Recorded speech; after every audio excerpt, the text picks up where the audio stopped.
बहुत बहुत स्वागत है आप सभी लोगों का हमारे चैनल कॉमर्स जोन पे। देखिए, पहले भी हम लोग काफी टॉपिक डिस्कस कर चुके हैं। आज हम पढ़ने जा रहे हैं accounting treatment of goodwill. Goodwill का ट्रीटमेंट क्या हो सकता है पार्टनरशिप फर्म में। पार्टनरशिप की अकाउंटिंग करते वक्त गुडविल के कौन कौन से ट्रीटमेंट हो सकते हैं, वो सारे गुडविल के ट्रीटमेंट्स को आज हम स्टडी करने वाले हैं। तो देखिए, सबसे पहले हम बात करते हैं accounting treatment of goodwill. When a goodwill arise means goodwill को अराइज किया जा रहा है for the purpose of change in profit sharing ratio, for the purpose of admission of partner and for the purpose of retirement and death of partner. यानी change in profit sharing ratio के purpose से अगर goodwill को raise किया जाए, या admission of partner के purpose से गुडविल को रेज किया जाए, या रिटायरमेंट और डेथ ऑफ पार्टनर के पर्पस से अगर गुडविल को रेज किया जाए, तो इन तीनों केसेस में गुडविल का ट्रीटमेंट क्या होने वाला है। तो देखिए, सबसे पहले हम बात करते हैं change in profit sharing ratio के केस में। तो देखिए, change in profit sharing ratio के केस में अगर गुडविल को अराइज किया जा रहा है, रेज किया जा रहा है, यानी रेज करने का मतलब यहां पे क्या है कि जो गुडविल हमें एडजस्टमेंट में दी जा रही है, यानी for the purpose of change in profit sharing ratio. Profit sharing ratio में जो चेंज आ रहा है, उस पर्पस से जो गुडविल रेज की गई है, उस गुडविल का अकाउंटिंग ट्रीटमेंट क्या होगा। तो देखिए, जो गुडविल रेज की जा रही, रेज की जाने का मतलब, देखिए बच्चे इतना कंफ्यूज होने की जरूरत नहीं है। रेज किए जाने का मतलब है कि जो गुडविल आपको एडजस्टमेंट में दी गई है, उस गुडविल को आप कैसे रिकॉर्ड करेंगे। देखिए, दो तरह से गुडविल दी होती है। एक तो गुडविल जो बैलेंस शीट के अंदर दी होती है, जिसे हम कहते हैं goodwill already appear in the books, यानी जो बैलेंस शीट में पहले से गुडविल दी हुई है, उस गुडविल का ट्रीटमेंट अलग होगा। हम यहां बात करने जा रहे हैं उस गुडविल के बारे में जो गुडविल एडजस्टमेंट में दी जाती है। क्लियर? किस पर्पस से? Change in profit sharing ratio होने के पर्पस से, या नए पार्टनर के एडमिट होने के पर्पस से, या फिर रिटायरमेंट और डेथ ऑफ पार्टनर के पर्पस से।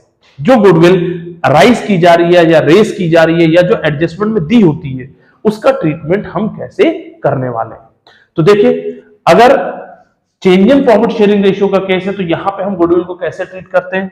यहां पे हमारे गुडविल के लिए हम जर्नल एंट्री जो रिकॉर्ड करते हैं वो क्या होगी, gaining partners capital account debit to sacrificing partners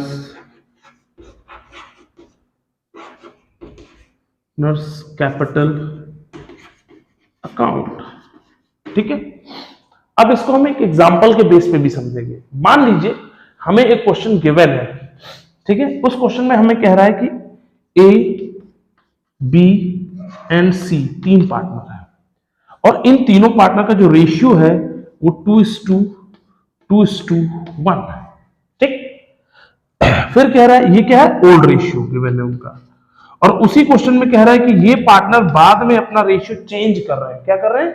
इन्होंने अपना रेशियो बाद में बदल लिया है, चेंज कर लिया है। तो इन्होंने जो नया रेशियो अपना चेंज किया है वो क्या हुआ है, तो इन ए का, बी एंड सी का जो न्यू रेशियो है, अब वो दे दिया है हमें क्वेश्चन में, मान लीजिए 1:1:1। क्लियर है यहां तक? Code out. और क्वेश्चन में हमें क्या गिवन है, फर्म्स गुडविल। क्या गिवन है? फर्म्स गुडविल भी गिवन है। ठीक है, तो मान लीजिए हमें क्वेश्चन में जो फर्म्स की गुडविल गिवन है, ठीक है, हम मान लेते हैं कि हमें जो फर्म की गुडविल गिवन है वो हमें गिवन है 60,000। ठीक है, क्लियर? तो अब इसे कैसे सॉल्व करेंगे, देखिए। तो यहां पे जब भी ऐसा केस हो, change in profit sharing ratio का केस हो, वहां पे अगर गुडविल आपको एडजस्टमेंट में दी हुई है या गुडविल रेस की जा रही है for the purpose of change in profit sharing ratio, तो वहां पे हम क्या करेंगे, सबसे पहला काम करेंगे, हम गेनिंग और सेक्रीफाइसिंग फाइंड आउट करेंगे कि कौन सा पार्टनर गेन कर रहा है, कौन सा पार्टनर सेक्रीफाइस कर रहा है। तो मान लीजिए हमारे पास एबीसी तीन पार्टनर है, तो हम निकाल लें सेक्रीफाइसिंग रेशियो का, हमने फॉर्मूला अप्लाई किया। जब हम सेक्रीफाइसिंग रेशियो को फॉर्मूला अप्लाई करेंगे, तो फॉर्मूला क्या होता है सेक्रीफाइसिंग रेशियो का, हमारा old ratio minus new ratio. क्या होता है? Old ratio minus new ratio. तो हम निकाल रहे हैं सेक्रीफाइसिंग रेशियो ऑफ ए। तो ए का आप जब सेक्रीफाइसिंग कैलकुलेट करेंगे तो कैसे करेंगे, ए का ओल्ड रेशियो कितना है 2/5 माइनस 1/3, एलसीएम आएगा 15। ठीक है, 5 3 जा 15, 3 2 जा 6 माइनस 3 5 जा 15, 5 1 जा 5 इक्वल्स टू 1/15 आ गया। यानी यहाँ पे जो प्लस में आ रहा है, हमने फॉर्मूला कौन सा लगाया सेक्रीफाइसिंग रेशियो का, और रिजल्ट पॉजिटिव आ रहा है, इसका मतलब जो ए है ये सेक्रीफाइस करेगा। क्या करेगा? सेक्रीफाइस करेगा। क्लियर? अब इसी तरह से हम बी का कैलकुलेट कर लें, तो बी का जो ओल्ड रेशियो है वो क्या है आपका 2/5 माइनस 1/3। तो इसका भी जब आप कैलकुलेट करेंगे तो इसका भी एलसीएम 15 आएगा, और 6 माइनस 5 करेंगे तो इसका भी रिजल्ट 1/15 आएगा। यानी ये भी सेक्रीफाइस करेगा। आ गई बात समझ में? अब इसी तरह से हम सी का कैलकुलेट करेंगे, तो सी का ओल्ड रेशियो कितना है 1/5 माइनस 1/3, एलसीएम लेंगे 15 आएगा, 5 3 जा 15, 3 1 जा 3 माइनस 3 5 जा 15, 5 1 जा 5, यानी आपको जो रिजल्ट आएगा वो -2/15 आएगा। अब देखिए यहां पे जो रिजल्ट है वो माइनस में आ रहा है, इसका मतलब ये पार्टनर क्या कर रहा है? गेन कर रहा है। क्लियर? तो हमें ये मिल गया कि ये पार्टनर गेन कर रहा है। तो अब इस केस में आप इसकी जर्नल एंट्री कैसे करेंगे? तो जो गेनिंग पार्टनर हमने क्या पढ़ा था, gaining partner will be debited and sacrificing partner will be credited. तो अब आप इसकी जर्नल एंट्री क्या करते हैं? अब आप इसकी जर्नल एंट्री करेंगे, गेन कौन कर रहा है? सी, तो C's capital account debit to A और बी सैक्रिफाइस कर रहे हैं, तो इसलिए A's capital account to B's capital account. ठीक, अमाउंट कैसे आएगा इसका? आप देख लीजिए, अमाउंट कैलकुलेट करने के लिए आप क्या करेंगे, हमारे पास फर्म की गुडविल दी है 60,000, कितनी दी है 60,000। तो हम जैसे मान लीजिए ए का कैलकुलेट करेंगे, तो 60,000 इंटू ए का सेक्रीफाइसिंग कितना था 1/15 इंटू 1/15 कर दिया हमने। तो जब आप इसे कैलकुलेट कर लो कितना आ जाए 15 में 15 15 4 जा 60 होता है, कितना आ गया 4,000 रुपीज। ठीक है, इसी तरह से आप बी का कैलकुलेट कर लेंगे 60,000 इंटू 1/15, तो भी इसका भी रिजल्ट 4,000 आएगा। इसी तरह से आप कैलकुलेट कर लेंगे सी का 60,000 है इंटू कितना था गेनिंग 2/15। इसमें माइनस लगाने की जरूरत नहीं, माइनस केवल इसलिए है कि हम ये आइडेंटिफाई कर सके कि वो पार्टनर गेन कर रहा है या सेक्रीफाइस कर रहा है। ठीक है, तो 2/15 हमने किया, तो कैलकुलेट करेंगे तो अमाउंट कितना आएगा 8,000। क्लियर? तो चलिए देखिए, ए और बी में हमने डाला 4,000। ठीक है, अब यहां पे हम सी का नहीं भी कैलकुलेट करते तो भी हमें 8,000 ही आता, क्योंकि इन दोनों का जब सम करोगे तो कितना होगा 8,000। क्लियर है यहाँ पे? Code out. तो ये हो गया हमारा गुडविल का अकाउंटिंग ट्रीटमेंट। कब? Change in profit sharing ratio among the existing partner. ठीक है, तो चलिए आगे बढ़ते हैं। ये यहां तक हमारा क्लियर हो गया। अब इसके बाद हम बात करते हैं कि एडमिशन ऑफ पार्टनर के केस में क्या ट्रीटमेंट।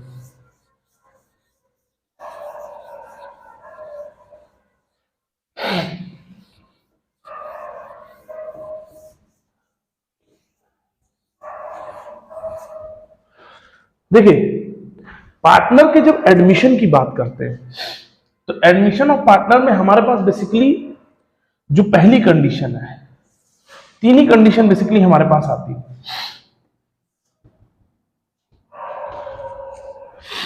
पहली है, कोई नया पार्टनर जब प्राइवेटली किसी गुडविल का अमाउंट पेमेंट कर दे। ठीक, यानी प्रीमियम पेड प्राइवेटली।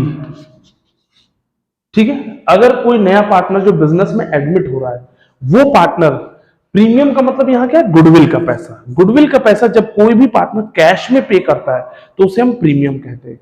तो अगर कोई भी पार्टनर गुडविल का पैसा प्राइवेटली किसी दूसरे पार्टनर को पे कर दे तो उस केस में हमारी यहां पे कोई भी एंट्री रिकॉर्ड नहीं होती है। तो यहां पे हमारी क्या होगी, नो एंट्री। क्लियर है यहां पे? ठीक। अब हम क्या बात कर रहे हैं कि अगर कोई पार्टनर गुडविल का पैसा कैश में लेके आए या फिर काइंड में लेके आए तो कैसे रिकॉर्ड करेंगे? अगर मान लीजिए when new partner bring his share of goodwill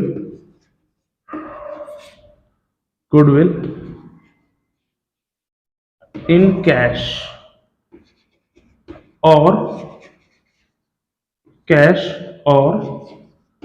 kind. यहां पे हम कैश और काइंड क्यों कह रहे हैं? कैश मींस कैश के थ्रू तो हम पेमेंट कर रहे हैं, कई बार काइंड में हम पेमेंट करते हैं गुडविल का। जो नया पार्टनर है वो गुडविल का पेमेंट काइंड में करता है। काइंड का मतलब जैसे उसने कोई एसेट्स दे दिया, मान लीजिए हमने कोई एक नया पार्टनर एडमिट हो रहा है, हमने उसे 1 लाख रुपए गुडविल का मांगा, वो कह रहा है भाई साहब मेरे पास 1 लाख रुपए पूरे तो नहीं गुडविल के देने के लिए, उसके पास 40,000 रुपए तो कैश है गुडविल का देने के लिए, और कह रहा है 60,000 रुपए की मेरी बाइक है, वो बाइक आप ले लीजिए बिजनेस में। ठीक है, यानी वो एसेट्स के थ्रू अपनी गुडविल का पेमेंट कर रहा है। ठीक है, तो वो क्या हो गया? काइंड। तो उस केस में हम क्या एंट्री रिकॉर्ड करेंगे? तो अगर कोई पार्टनर कैश या काइंड में गुडविल का पैसा लेके आ रहा है तो उस केस में हमारी जनरल एंट्री क्या होगी? उस केस में हमारी जनरल एंट्री होती है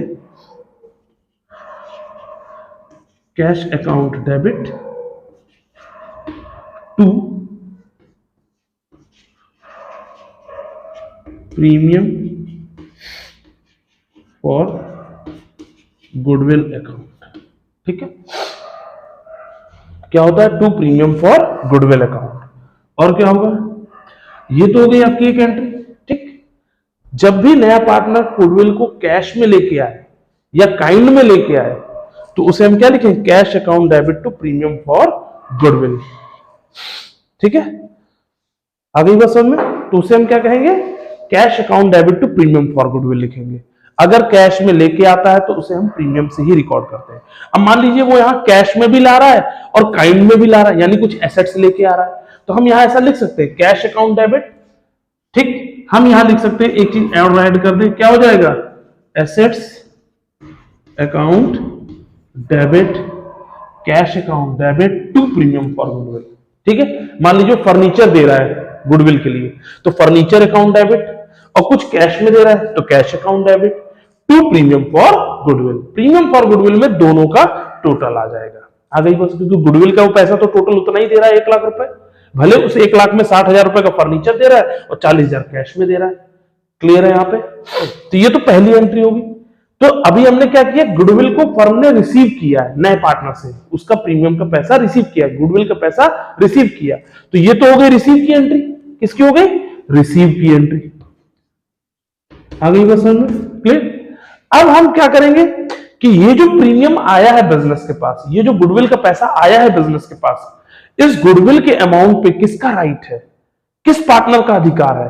तो इस गुडविल के अमाउंट पे, इस प्रीमियम पे जो राइट है वो किसका होता है? सेक्रीफाइसिंग पार्टनर का।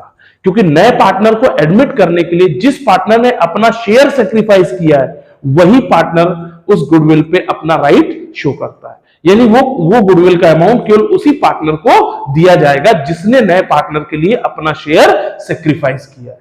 आ गई बात समझ में? तो यहां पे हम इस प्रीमियम को क्या करेंगे? सेक्रीफाइसिंग पार्टनर को डिस्ट्रीब्यूट करेंगे। तो यहां पे एक दूसरी एंट्री क्या हो जाएगी? ये तो पहली एंट्री हो गई, दूसरी एंट्री क्या होगी? Premium for goodwill account debit to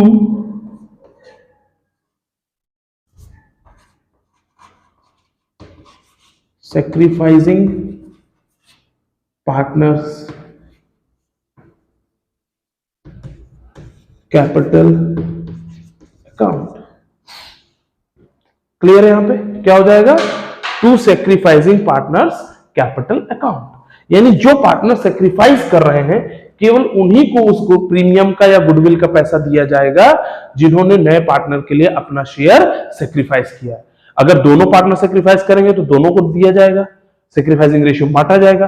अगर कोई एक अकेला पार्टनर सेक्रीफाइस कर रहा है नए पार्टनर के लिए, तो उस प्रीमियम का पैसा केवल उस अकेले पार्टनर को ही दिया जाएगा, किसी और को नहीं दिया जाएगा। क्लियर है यहां पे? तो ये तो बात हो गई। अच्छा, कई बार होता है हमने प्रीमियम डिस्ट्रीब्यूट कर दिया, फिर बाद में कहता है कि पार्टनर जिनको ये प्रीमियम दिया गया है वो पार्टनर इस प्रीमियम को विड्रॉ करना चाहते हैं। यानी जिन पार्टनर ने सेक्रीफाइस किया था उन्हें जब प्रीमियम मिला तो वो उस प्रीमियम को क्या कर रहे हैं? विड्रॉ कर रहे हैं। तो अगर वो पार्टनर उस प्रीमियम को विड्रॉ करते हैं तो क्या एंट्री होगी? तो देखिए, उस केस में हमारी एंट्री बनती है थर्ड एंट्री। थर्ड एंट्री क्या बनती है? उस केस में हमारी थर्ड एंट्री बनती है sacrificing partners capital account debit to cash या फिर बैंक अकाउंट। क्लियर? ये एंट्री बनेगी। इसको समझ गए यहां पे? तो ये कब हो गया? जब नया पार्टनर गुडविल को कैश या काइंड के फॉर्म में लेके आता है। तो यहां तक तो हो गया। इसके बाद आता है when new partner is not able to bring his share of goodwill. यानी जो नया पार्टनर है वो अपना जो उसका शेयर ऑफ गुडविल है, जो भी उसके हिस्से की गुडविल है, वो उसको नहीं ला सकता कैश के फॉर्म में। आ गई बात समझ? तो when new partner does not when new partner is not able to bring his share of goodwill his share of goodwill। ठीक है? तो नया पार्टनर अगर गुडविल को कैश के फॉर्म में लाने के लिए कैपेबल नहीं है, is not able to bring his share of goodwill in cash, आ गई बात सर, या काइंड, कैश या फिर काइंड, दोनों ही फॉर्म में वो लाने के लिए कैपेबल नहीं है, एबल नहीं है। वो कह रहा है कि मैं गुडविल देना तो चाहता हूं बट मेरे पास अभी पैसा नहीं है गुडविल का देने के लिए। जो नया पार्टनर आ रहा है वो कह रहा है कि मैं पैसा दूंगा आपको, लेकिन मेरे पास अभी फिलहाल में पैसा नहीं है गुडविल का पेमेंट करने के लिए। तो उस केस में हम क्या करेंगे? अब ऐसा तो नहीं उसे पार्टनर नहीं बनाएंगे, हमें लगता है वो इंपॉर्टेंट है, उसे पार्टनर बनाना चाहते हैं, तो हम क्या करेंगे? हम उसे ऑप्शन दे देंगे, ठीक कोई बात नहीं, आप अभी मत दो, जब आप पैसा कमाओगे हम आपके कैपिटल से ही वो पैसा डिडक्ट कर लेंगे। ठीक है? क्लियर है यहां पे? तो यहां पे हमारी जो जनरल एंट्री बनेगी वो क्या बनेगी? यहां पे बनेगी आपकी entry new partners current account debit to sacrificing partners capital account. Clear है? यहां पे क्या हो जाएगा? New partners current account debit to sacrificing partners capital account. यानी जो भी पार्टनर सेक्रीफाइस करेंगे उसके उनके अकाउंट में ट्रांसफर होगा, वो भी कहां से? न्यू पार्टनर के करंट अकाउंट से। अच्छा, यहां पे हम करंट अकाउंट के लिए न्यू पार्टनर्स कैपिटल अकाउंट भी लिख सकते हैं। क्या लिख सकते हैं? कैपिटल अकाउंट भी लिख सकते हैं। क्लियर? बेसिकली होता क्या है कि जनरली हम करंट अकाउंट से इसलिए करते हैं क्योंकि यहां पे जैसे क्वेश्चन कहते हैं कि पार्टनर्स कैपिटल आर फिक्स्ड। फिलहाल अगर आप करंट अकाउंट से भी करेंगे तो बिल्कुल करेक्ट एंट्री होगी, उसमें कोई प्रॉब्लम नहीं आएगी। आ गई बात समझ? तो ये हो गया आपका, अगर पार्टनर गुडविल को कैश के फॉर्म में नहीं लाता है। आ गई बात समझ? क्लियर? तो आप इसकी जगह ये भी लिख सकते हैं new partners capital account debit to sacrificing partners capital account. Clear है यहां पे? तो ये तो हो गया आपका अकाउंट गुडविल का ट्रीटमेंट किसके केस में? एडमिशन ऑफ पार्टनर के केस में। अब हम बात करते हैं कि गुडविल का ट्रीटमेंट आपका रिटायरमेंट के केस में क्या होगा। ठीक है? तो देखिए रिटायरमेंट के केस में हम कैसे करेंगे।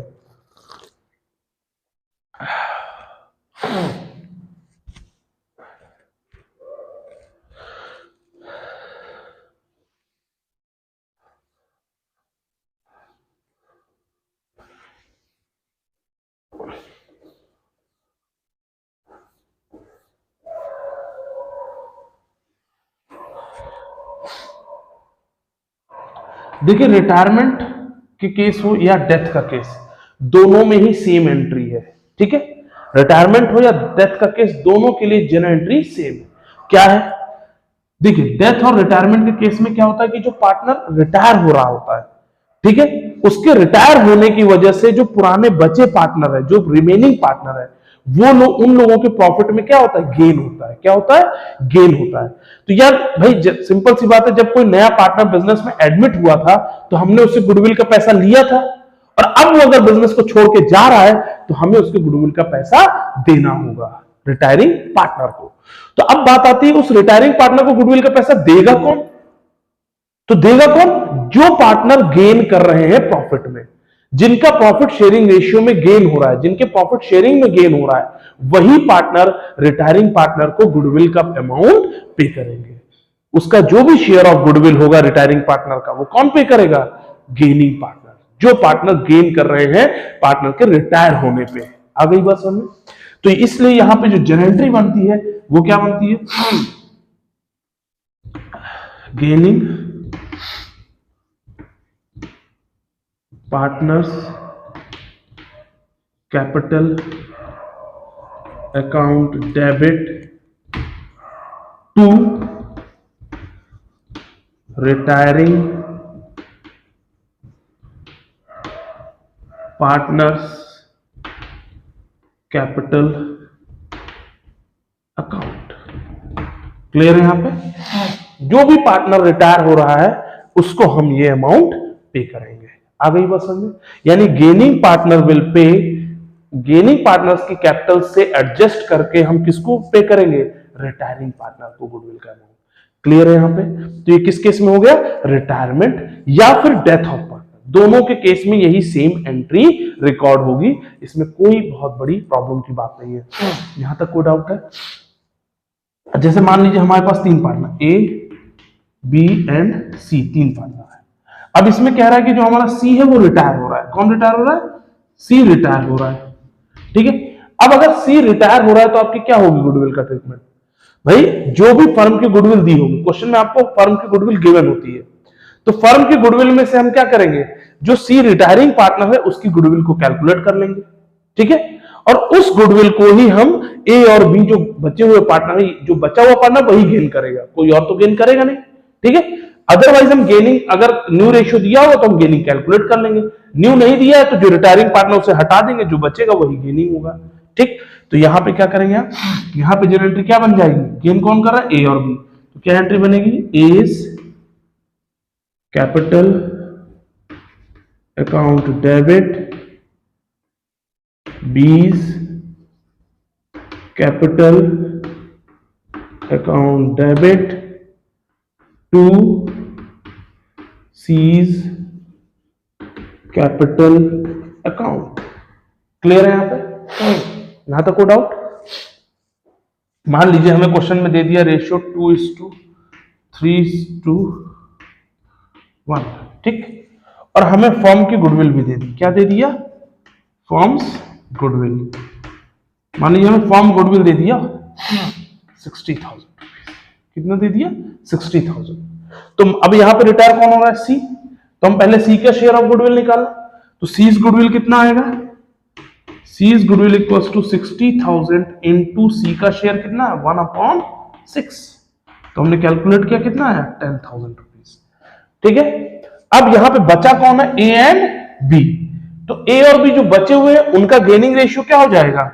उनका गेनिंग रेशियो हो जाएगा 2:3। तो यानी यहां अमाउंट कैसे ट्रांसफर होगा? सी का गुडविल हमने कितना निकाला? 10,000, और इस 10,000 को हम 2:3 के रेशियो में डिस्ट्रीब्यूट कर देंगे। अब इस 10,000 को जब 2:3 के रेशियो में कैलकुलेट करोगे कितना आएगा? एक आएगा 10,000 इंटू 2/5। ठीक, तो 2/5 कर लीजिए, कितना आ जाएगा? 5 5 5 2 10 2 2 4, यानी 4,000 रुपीज। जब इसका 4,000 आया तो 10 में 4 माइनस कर दो तो इसका कितना आ जाएगा? 6,000। बाकी ज्यादा कुछ कैलकुलेट करने की जरूरत नहीं है। तो ये हमें मिल गया इसके अकाउंटिंग ट्रीटमेंट। ठीक है, रिटायरमेंट के केस में। अब बात आती है कि ये तो बात हो गई रिटायरमेंट की, तो हमें change in profit sharing ratio, admission of partner और रिटायरमेंट ऑफ पार्टनर, तीनों में हमने एंट्री देखी किसकी, गुडविल का अकाउंटिंग ट्रीटमेंट। अब बात आती है, ये तो तब की बात है कि जब गुडविल एडजस्टमेंट में दी है, यानी गुडविल को रेस किया जा रहा है for the purpose of admission of partner, change in profit sharing ratio या रिटायरमेंट ऑफ पार्टनर। ये तो उसके केस में हमने बता दिया। अब एक केस क्या होता है कि goodwill is already appear in the books, goodwill is already appear in the books, यानी अगर बैलेंस शीट में गुडविल पहले से गिवन है तो क्या होगा, क्या कह रहा है, goodwill is already appear in the books, क्या कह रहा है, goodwill is already appear in the books, books मतलब बैलेंस शीट, यानी बैलेंस शीट में अगर गुडविल पहले से गिवन है तो क्या करोगे, तो कोई भी केस हो, चाहे रिटायरमेंट हो, चाहे change in profit sharing ratio, चाहे डेथ हो, चाहे कुछ भी हो, ठीक है, अगर गुडविल बैलेंस शीट में पहले से दी है तो चाहे रिटायरमेंट हो, चाहे change in profit sharing ratio, चाहे एडमिशन ऑफ पार्टनर हो, चाहे डेथ ऑफ पार्टनर हो, कोई भी चैप्टर हो, अगर गुडविल बैलेंस शीट में पहले से अपीयर कर रही है या already appear in the books है, ठीक है, पहले से एग्जिस्ट कर रही है गुडविल हमारी बैलेंस शीट में, तो उसका अकाउंटिंग ट्रीटमेंट क्या होगा, उसका एक ही अकाउंटिंग ट्रीटमेंट है, उसको क्या करते हैं, उसको हम राइट ऑफ करते हैं, क्या करते हैं, राइट ऑफ करते हैं। तो इसको हम क्या करेंगे, goodwill should be written off, ठीक। अब ये रिटर्न ऑफ कैसे होगा, तो इसकी जर्नल एंट्री क्या होगी, इसकी जर्नल एंट्री होगी आपकी पार्टनर्स, ओल्ड पार्टनर्स, कौन से, old partners capital account debit to goodwill account, clear, क्या होगा, old partners capital account debit to goodwill account, यानी जो भी पुराने पार्टनर हैं, भाई एडमिशन में पुराने पार्टनर कितने होते हैं, जैसे दो थे, एक नया ऐड हो रहा है, तो जो नया ऐड हो रहा है उसे नहीं दिया जाएगा, केवल जो पुराने दो थे उनको दिया जाएगा। रिटायरमेंट में कौन होते हैं पुराने, पहले 3 पार्टनर थे, उनमें से एक रिटायर हो गया तो अब 2 बच रहे हैं, तो पुराने कितने थे, 3, तो तीनों को डिस्ट्रीब्यूट किया जाएगा, ठीक है। Change in profit sharing ratio में क्या होता है, 2 हो तो 2 को, 3 है तो 3, क्योंकि उसमें तो पार्टनर तो चेंज नहीं होता, केवल रेशियो चेंज होता है, तो जितने भी पार्टनर थे पहले हम उन सबको ओल्ड रेशियो में डिस्ट्रीब्यूट करेंगे। तो किस रेशियो में डिस्ट्रीब्यूट होगा, goodwill should be written off in old ratio, clear है, यहां पर किस रेशियो में डिस्ट्रीब्यूट किया जाएगा, ओल्ड रेशियो में किया जाएगा। तो ये फाइनल ट्रीटमेंट था हमारा गुडविल का। तो आई होप सो आप लोग को ये गुडविल का पूरा ट्रीटमेंट समझ में आया होगा। अगर आपको कहीं कोई डाउट लगे तो आप कमेंट बॉक्स में इसको बताएं। So thank you and have a nice day. अगर आपको वीडियो कुछ भी वैल्यू दे रहा है, कुछ समझ में आ रहा है, तो प्लीज लाइक करें, शेयर करें, सब्सक्राइब करें और दोबारा से चैनल पे आए। Bye bye.